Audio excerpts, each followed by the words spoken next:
And as a reminder, if you missed these chats, you can always catch up on YouTube. Start with a little bit of housekeeping. It is my job after all. I want to remind you all to register for NNPN's 2024 National Showcase of New Plays. It is just over a month away. We are about to announce our lineup of super awesome plays. We really hope to see all of y'all there. And I'm putting the registration details in the chat. Come on through. And if you're like, oh no, I can't make the trip, we also have two virtual events, one before and one after. So visit that page anyway and join us. Additionally, you, our member theaters should have all gotten an email from me about a week and a half ago about a survey we'd love you to fill out for our commission's evaluation working group. I will put that link in the chat as well. If you have not already filled that out, please fill it out. I've heard from a couple of people who say, oh, well, Anne, my theater has never participated in an NNPN commission. Surely you don't want to hear from me. Surely I do want to hear from you.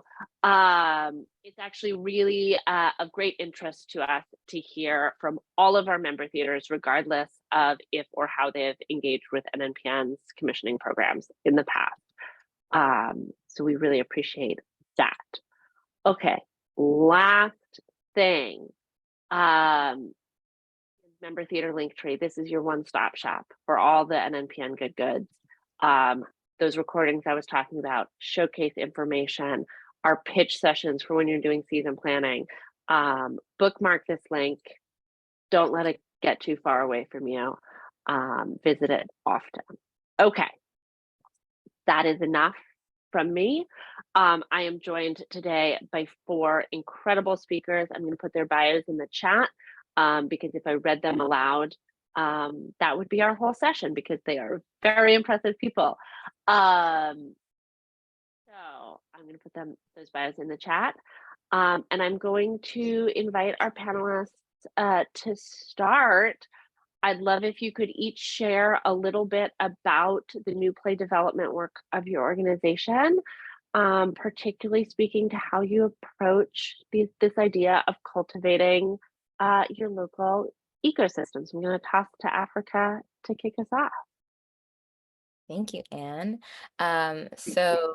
New play development at Company One sort of takes a few different forms, but they're all housed within what we call our Play Lab circuit.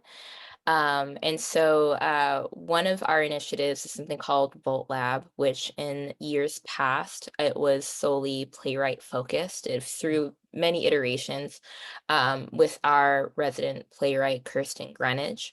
But until last year or last season, it began to shift as we gained a lot of feedback from our playwrights around wanting to be in collaboration with directors and actors, and really how are we creating a shared language as well as really understanding the process and a new play development process for folks who may or may not have worked with others in a room. So we sort of changed Volt Lab into becoming more collaborative in the sense of inviting that space to become more about creating artistic relationships. So last year we introduced dramaturgs and playwrights to be in collaboration with one another. And this year we have expanded it to be directors, dramaturgs, and playwrights, as Boston, for folks may know, is a very small theater scene where we used to have something called Stage Source, which was really the hub of all things Boston theater.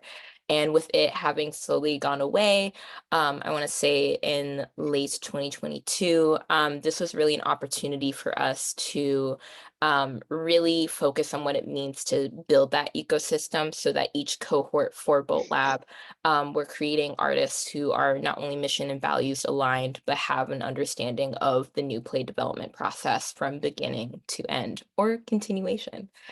So with that, I'll pass it over to Jim. So Playground is sort of, in short, a playwright incubator and theater community hub focused principally on the support and development of early career writers in the communities where we operate. Always local. So we have programs in the Bay Area where we were founded, now on the 30th season. And in Los Angeles, we're in season 12, New York, season 3, and Chicago, season 2. And in each community, we work to identify and cultivate a community of early career writers.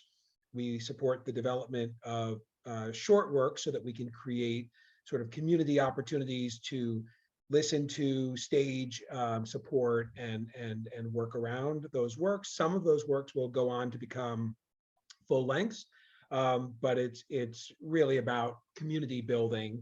And we then work with professional directors and actors in each community to build that community up. And it's always in sort of connection to and relationship to the other established theaters and freelance artists. So lots of interconnections with artists who are regularly working in or leading other institutional theaters in those communities. That's kind of a key to the way we work to build that community. Pass it to Tracy. Hi. I am the new artistic director of Ensemble Studio Theater LA. I took over during the pandemic, and as a result of some of the unrest and things that happened during that time, without getting too specific, our company is in a bit of a state of evolution. So the company has been around since it was founded pretty much in like 1979. It's an offshoot of Ensemble Studio Theater in New York. It became its own company in 2000, and that was like based on the 99-seat contract that was here in LA, and that has its own story about the challenges that has created, which I'm sure some of you know about. We have a number of new play development programs. The original 2 programs were the Playwrights Unit, which I think was first created by Neil Cuthbert and then led by Jose Rivera, and that's for more established playwrights and writers.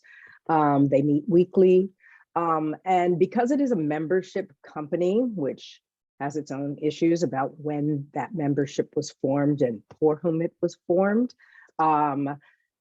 The Sunday Best program was the traditional opportunity for non-members to become involved with the company. And as originally conceived, writers brought in pages and picked actors in attendance to cold read for the group. That has evolved somewhat. In the mid-2010s, because the membership was getting older and older and they were having a difficult time bringing in new playwrights and new actors. We are actors, playwrights, and directors. They formed New West Playwrights, which is for writers age 30 and under.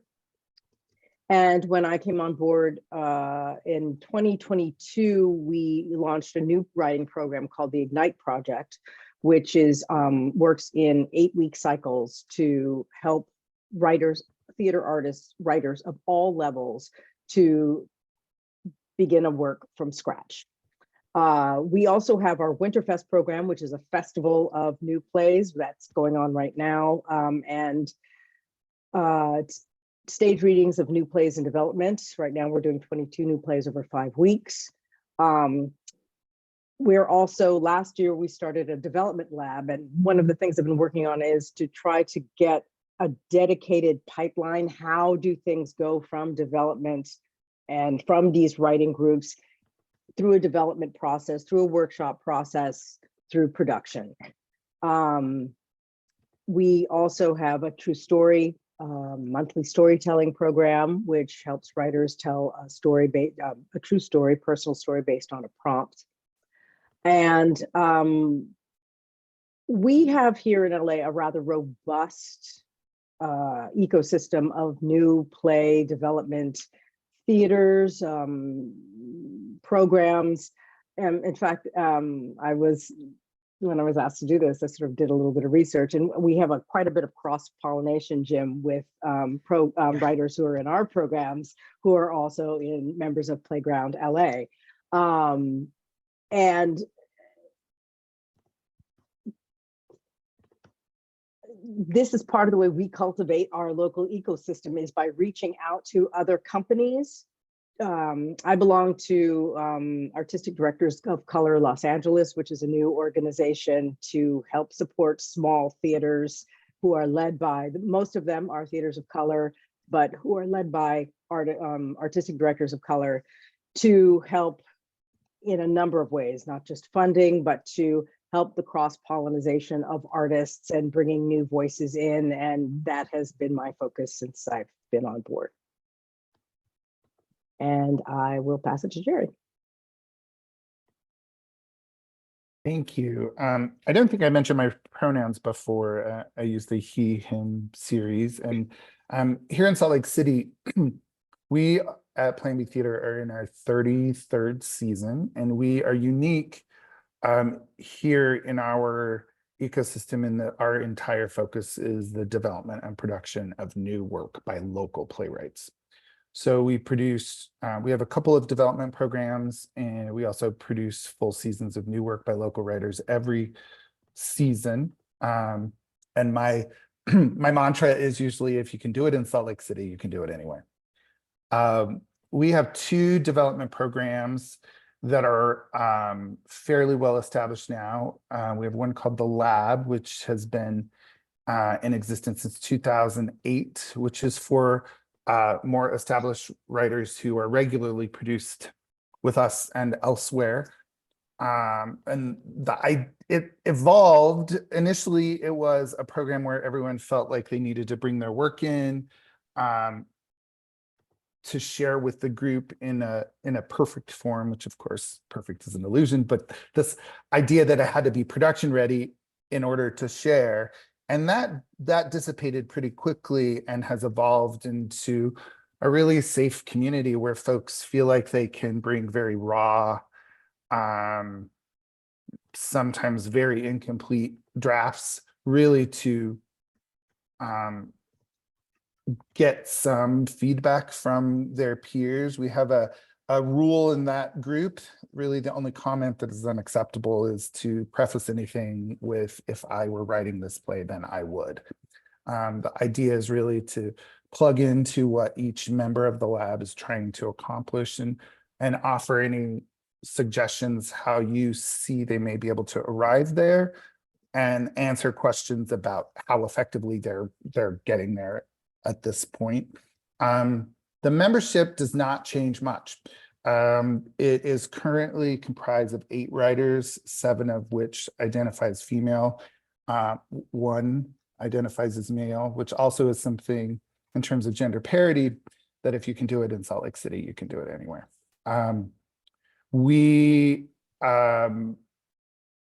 They've been together a long time, and they trust each other a lot, and they really support each other's work in a really beautiful, unselfish way. And it's very heartening for me to see that. And early on, in the first half of our company history, the focus was really more on seeking out the right play that fits our mission for production. Now, our focus over the last at least 15 years, which feels a lot healthier, is to focus on the body of work from various playwrights that fits our mission. So we're a lot more interested in developing relationships with playwrights rather than individual plays. And that's really kind of changed everything for us. The work is better. Our productions are better. Our ability to support these various writers has really broadened and deepened. And then in 2017, we started a second program called the Theater Artists of Color Writing Workshop. That year, I just felt this real need to gather artists of color working in our city. Nothing had really happened like that before. And we put out a call. I wasn't sure if anyone was going to show up or how many would show up. And we had this really fantastic gathering of 51 artists, most of whom I didn't know, that had landed here for one reason or another. Salt Lake is a very strangely magnetic city. A lot of people end up here for various reasons. And the conversation in that first gathering was really powerful. We talked a lot about casting practice and communication in regard to casting. And that was a much broader, larger thing than we as a single company could take on immediately. But the other conversation was about who should be telling which stories, who should be not only telling them, but designing them and directing them. And that was something we could help with immediately. So in the course of that meeting, we formed this workshop. 8 people expressed interest in participating. And so once we had an instructor lined up, we invited those 8 people to participate, and they all accepted. Originally, it was going to be an 8-week course, kind of like a mini MFA for first-time playwrights. And it evolved very quickly into something much more than that. It's still going 7 years later. We made a unique commitment at the time the group was formed as well to not just develop new work. These are all first-time playwrights. Some of them had worked in other aspects of the theater, but never written. We made a commitment to produce them all multiple times so that the focus wasn't just on learning the craft or trying to send your work out to get produced, but they knew that we were writing toward production. And now, 7 years in, we've produced 14 plays from the cohort. There's been some change in the membership. There are 8 current members of this group as well. And occasionally I am asked why these 2 groups are kept separate. The members of the Theater Artists of Color Writing Workshop are always invited to attend the lab meetings. The lab writers are not always invited to attend the workshop readings. It's by invitation only by the playwright whose work we're reading. And the reason for that is even in the most generous of circumstances, code switching, power dynamics come into play. And we want, first and foremost, for the workshop to be the safest of spaces for folks of color to discuss their work and their experience in the theater a little bit differently. We have an incredibly vibrant new work ecosystem citywide. We're a mid-sized city. Although the metro area is about 2 million people, Salt Lake City itself has a population of 189,000. It's a very small city. And there are about 35 to 40 active theater companies, most of whom do new work at some point, which is not, that's a lot of theater companies in a small city. We have 4 professional companies, all of whom produce new work by local playwrights. At some point, every other season, or every 3rd season maybe, but it is something that happens actively here. And it's exciting to see as people realize theater itself is risky, so why not take a risk on new work rather than something someone else has already produced. And I think I'm last, right? Yes, I'm happy to take it over. Jerry, you touched on something that I would love to just pull the thread on. So this is a question for the group. Anyone can respond however they feel pulled to. But when working with writers, what opportunities or areas of development have you observed to be beneficial for your ecosystems?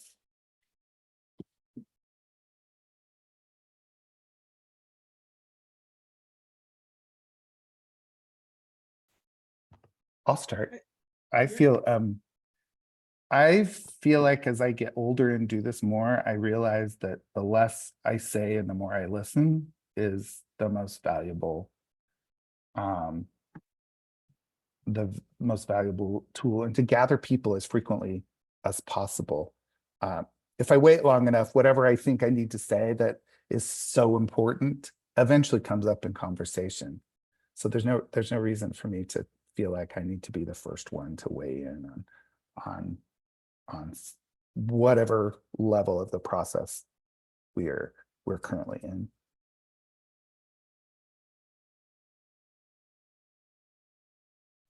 I can jump in. I think for us, the biggest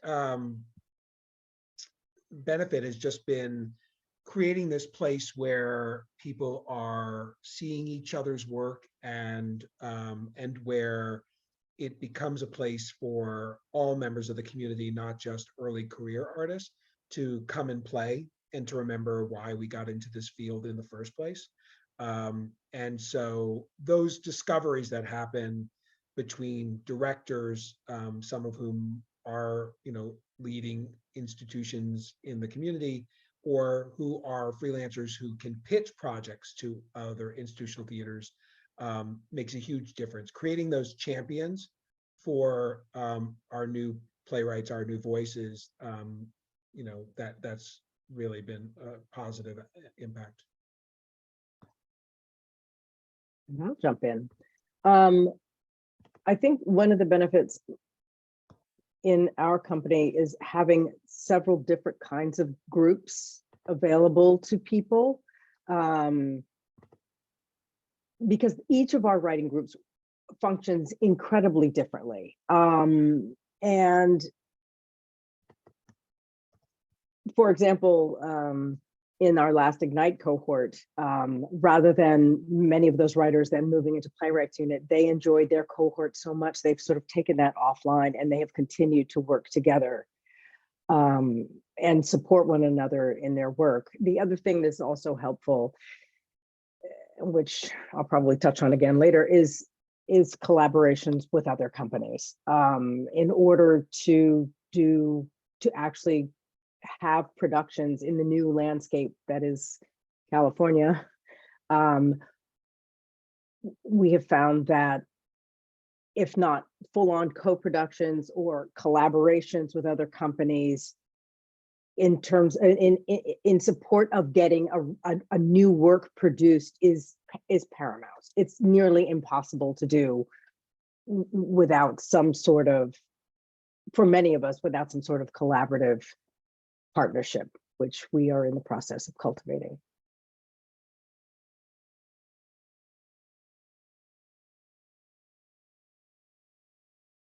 Amazing. I love to hear that. I might have a follow-up question. Africa, anything you want to throw in from your work with Company One before I toss another question to the group? For me, I often am, and I'm actually in conversation with our artistic director of what it means to create that pipeline. Because with Player Lab having started way before my time with Company One, we're always thinking about where are our writers currently in their craft.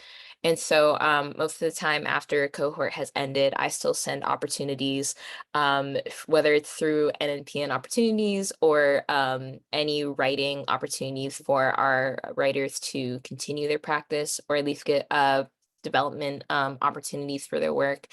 As well as always like reaching out to see what writers are doing. So I think there's an opportunity to, still build an artistic and a personal relationship with artists who feel mission and values aligned to an institution. But also with sort of the local to regional to national pipeline that we see in the new play field, I'm always curious about how are we supporting that work in a way that is not only with care, but also with health. You just set me up so well for my next question. Which is to really ask you each to share a little more, if you would, about sort of how you navigate supporting writers and developing new plays, right? Sort of how is that balance struck? How is that balance different in different contexts? Tracy, you were talking about collaborations toward productions with other companies of writers who have been developed with you. Jerry, you were talking about a commitment, a like clear commitment that Plan B has to produce works by the writers in your Writers of Color workshop. What sort of expectations do artists bring into your spaces, and how do those come into play? So that is my layer cake of a question around supporting writers and developing new plays, and where there's sort of tension and where there's opportunity. I can speak to that a Tracy, little yeah. bit. So because ESTLA is a membership company and it was founded so very long ago, when you're talking about tensions, there was for a very long time an expectation that the playwrights who are associated with the group would get priority, that it was the mission of the company to produce the playwrights' plays, even though that's not in any of the bylaws or in anything like that. That was the expectation. And when previous artistic directors have tried to produce work that is by writers of different lived experiences, or that might be more brave or daring, there might have been pushback from some of these writers who felt like, well, you're not doing my play, why are you doing this outside play? Over time, this has evolved a bit as we have just basically tried to change the landscape of each of these writing groups a little bit, who's in them, the kinds of work they're doing, and to create one of the things when I came on board, people didn't really understand what was the pipeline. Like, how were plays, if they're in this writing group, then how do they go to the next level, or how do they go to the next level, and how do they achieve a production? And that's something that we have been working on, creating a more fair system for how plays are chosen for Winterfest, for example. I won't go into the details of that, but we have managed to achieve something of a more fair system for that, so that the plays that are shown, that are given a showcase opportunity, have, for example, have had a number of readers. There didn't used to be a reading system. It used to kind of just be like, anybody can do it. I like your play if you paid your dues, or kind of thing like that. But now we have it's still evolving, but like, readers read the plays now. And then after that, after Winterfest, some of the plays are chosen for development. And we are now, finally, the company is about to do its first production back since the pandemic. And it's going to be the first play by an Asian American playwright. And we are doing this play. So in order to be able to do this, because we just didn't really have the funding to do it, we wrote a grant, and the play won the LA New Play Project Award. And it turned out that this playwright, his name is David Johan Kim, submitted another play through another company, Chalk Rep, and that play also won. So 2 of his plays won this award. And when we realized that this was the case, and that the plays are related thematically, ESTLA and Chalk Rep have been working in collaboration to put these plays up in tandem with one another. So it's not technically a co-production, but the productions are in collaboration with one another. We've built our schedules around each other. We're doing them in the same theater complex across the same period of time. We've built we're working with the same PR people, some of the same designers. So those are the kinds of things that we are doing to try to, I think this is making me think of, I'm not sure who said this, was it Jerry, about focusing on a playwright's body of work.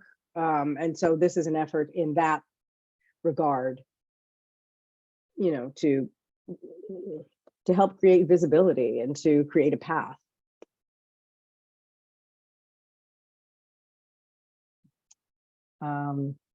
Jim, you spoke to No, this, yes? Yeah, I don't know if I have anything to add to that right now. That was great. Yeah, Mhm. sorry. No, Africa. I was just so enveloped in what you were saying, so I also don't have anything. Okay, sorry. Jared.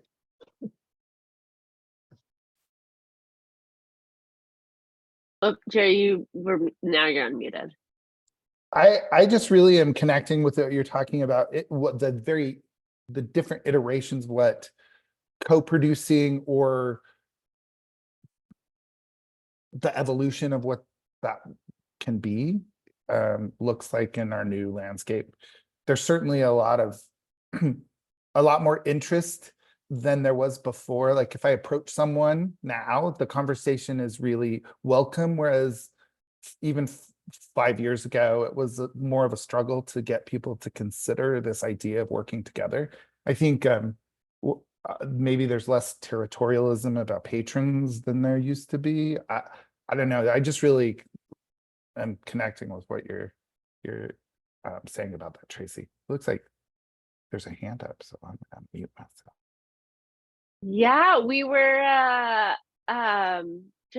we were nearing time to invite Q&A from our attendees as well. So Timothy, perfect timing. What are you bringing into the conversation today? What question can our folks answer for you? So I don't know that this is as much of a question as how do we delve deeper into this? This topic is really broad, and I feel like there are a few dissertations here. But the thrust of my question or my comment is that, plays are written to be performed. So the Holy Grail is production, because the metaphor I always use it as a play script is a blueprint, and it doesn't achieve its full potential or its full status until it's produced, designed, all of those kind of things. But all of the things that I think Jerry was bringing up earlier about, is this the right play for our company to produce? It could be written within my group, so to speak, but it's not the right one for us to produce.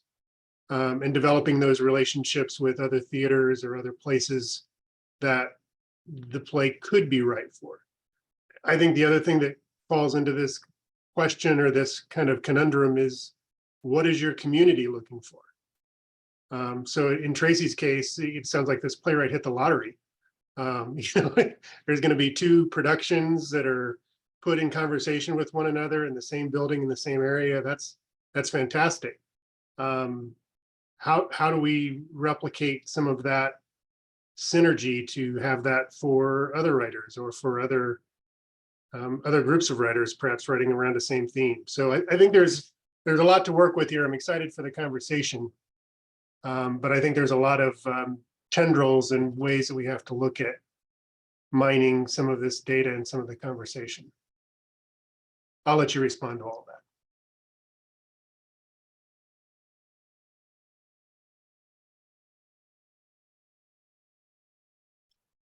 Any of our panelists want to respond? Or not, that's okay too. Taking it all in. Well, also, folks, other questions, please drop them in the chat. This is really about giving our member theaters a chance to hear what some of our other members are doing. So we want to know what questions you all have. About the only thing I can add to Timothy's question or Timothy's thought, yes, in a way, yes, we did hit the lottery. Also, these 2 plays have been in development and going around town easily for over 5 years, or possibly 6 or 7, well before my time as artistic director. And we had a producing partner that we lost after working with them for 4 months. So I know it sounds like a lottery situation, but it has been incredibly difficult to get these. And we finally just ran to the end of our grant period. Of the plays that won that year, we are the last people to produce. Everybody else has produced their plays, and we are literally running up against, it was produce these plays or lose the money. So that has definitely been a challenge. With things like our Winterfest opportunities, we really work to get other people to come in and see these workshops. It's an opportunity for other theaters, the people who have connections, to start conversations. And I'm always heartened when I see, like, what I know is like, oh, wow, that's 4 people from such and such theater who are sitting and watching this staged reading that we're doing. And hopefully that will get them excited. We can start a conversation about this work, because we share so many, particularly in LA, I don't want to say share artists, that sounds like a weird thing to say, but so many of the artists, because it is so hard to get something up, development takes a long time. The plays go through many different organizations in their development process. And so really it's kind of like a roulette wheel in a way, until one says, okay, yes, or yes, I'm willing to sit down and write a grant for this, or maybe we can do sort of a more glorified workshop and invite people to try to get interest from other companies, because it's become so impossible. Like what has happened here in California, it's triple the cost of what it used to be pre-pandemic. To do a play is, I can't even describe to you how challenging it is to do a production. So that to me is of great concern. And in our ADCA group, Artistic Directors of Color Alliance, it is a huge concern in terms of funding. We have an incredibly difficult time getting funding, and there are so many from funders who say that they're open to new plays, or they say that they're open to small organizations, but there are so many barriers in place to funding. Like, for example, something like you have to have 3 full-time people, full-time employees. Well, most of our organizations, particularly the small 99-seat theaters, those that fall under the category, we're a combination of part-time, volunteer, maybe 1 full-time person, and then a collection of other things. So yeah, I guess the only thing I have really is seeking as many partners as possible to try to get something up in the air. I keep thinking of like a volleyball metaphor. How many people can you get on your side of the net to keep that ball up in the air? No, it's a good response, and it brings up, I think, another set of layers for this. Is we didn't even get into the funding of this, or how long it takes to develop, or how long it takes to. I am struck, and I wonder if anybody can talk about the split between organizations that develop and organizations that produce. I know some of your organizations are development only. I'm thinking New Jersey Play Lab, some others. What is the difference, or how do you manage that divide if you're an organization that only develops, or if you're an organization that produces and develops?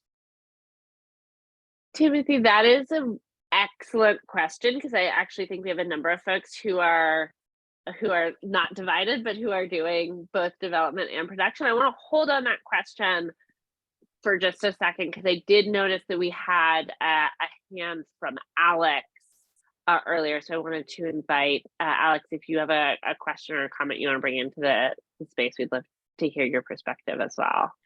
Yeah, of course. Thank you. And Tracy said it all. Tracy, I can't believe I need to reach out to you. We need to meet. I'm in LA. Well, not right now, but usually.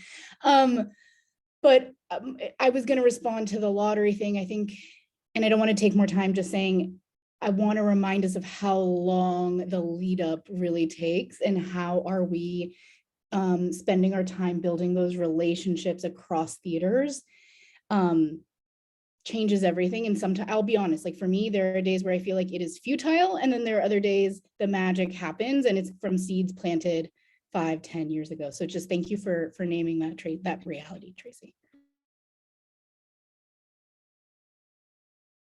Thank you, Alex. We're in our sort of final minutes, but I want to now sort of circle back to that question of balancing development and producing in Africa. I know Company One is one of our companies that does both, and from my outside perspective, does both quite successfully. So I'd love to kick that question to you first, and then anybody else on the panel who wants to take a stab at it. Yeah, and oops, sorry. And Timothy, I'll also respond to your question about what the community wants, because this ties in kind of circularly. So at Company One, when we do our season programming, we invite a programming committee that is not only of artists, but of community partners who we've worked with in the past, people who are in education, like people who are in civic engagement, as a lot of our work is aligned with social change and social justice. So when we consider these plays, not only are we understanding what is resonating with people, but we're also understanding what are the conversations that are to be had with productions, whether or not we choose it. But also there's an opportunity to understand perhaps if a play does not fit, is this a playwright who feels mission and values aligned to us? Because that is sort of our priority as a social justice organization, a social change organization that uses theater as a tool for dialogue.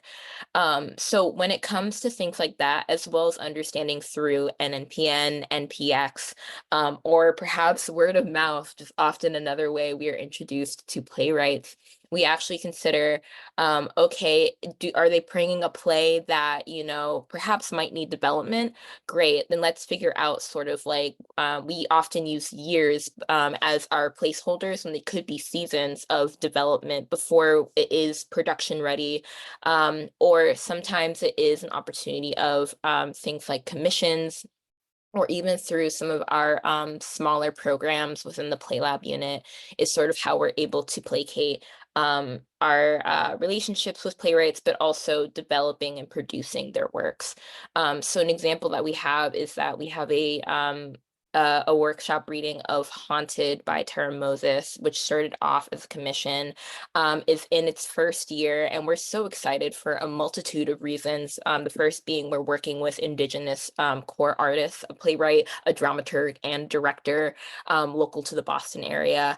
And so as we're mapping out not only our relationships, but as well as the new play development process, we're really understanding what does it mean to produce a play like this, and already envisioning who are the partners. And so there's other planning as well in terms of if we are to do a production of this, how are we not only setting the play up right, but how are we setting up the playwright with success, as well as giving the playwright agency throughout this process. So I hope that answered your question. And Anne, I'm gonna hand it back to you. Jim, I saw you unmute. So yeah, Yeah, Jim, I Tracy, can jump in. I Jerry. mean, we, as an organization that really primarily focuses on playwright development and the work that results from that, but not as focused on production. You know, I've just long recognized the huge division between business models of different theaters. We're very much like an R&D. It's incredibly costly. There isn't as much resource for it. In the commercial world, that's usually handled by large profitable companies that can afford to invest some money that might then turn into profit. In some cases, it's, you know, little seed companies through incubators like ours. But we realize that you know, other larger companies that are in the business of producing, they're generating 75% or more of their budget from earned revenue.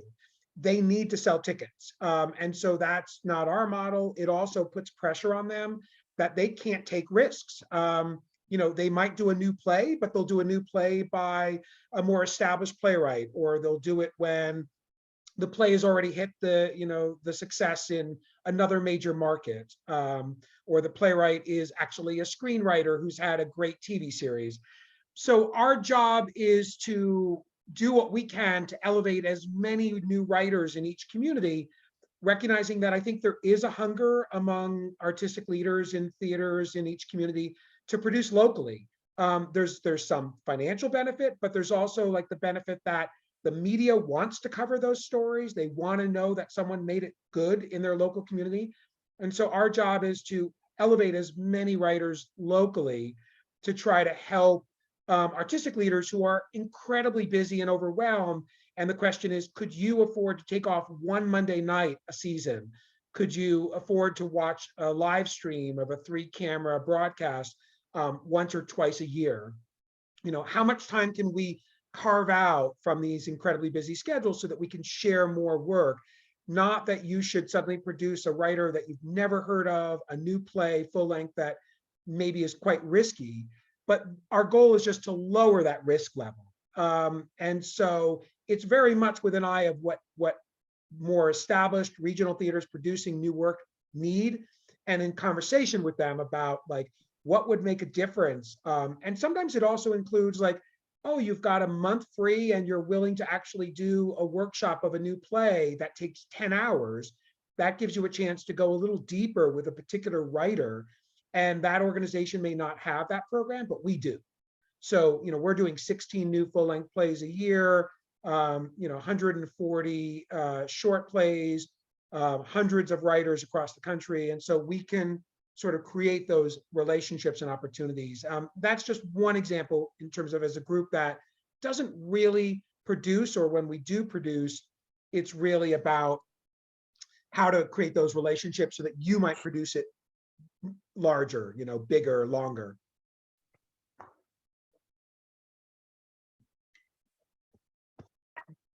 Thank you, Jim. Friends, we are at our time, and boy, how do you do? I feel like we could keep going and unpack a whole lot more. But I know, as we've sort of already heard, that everyone has a lot on their plates.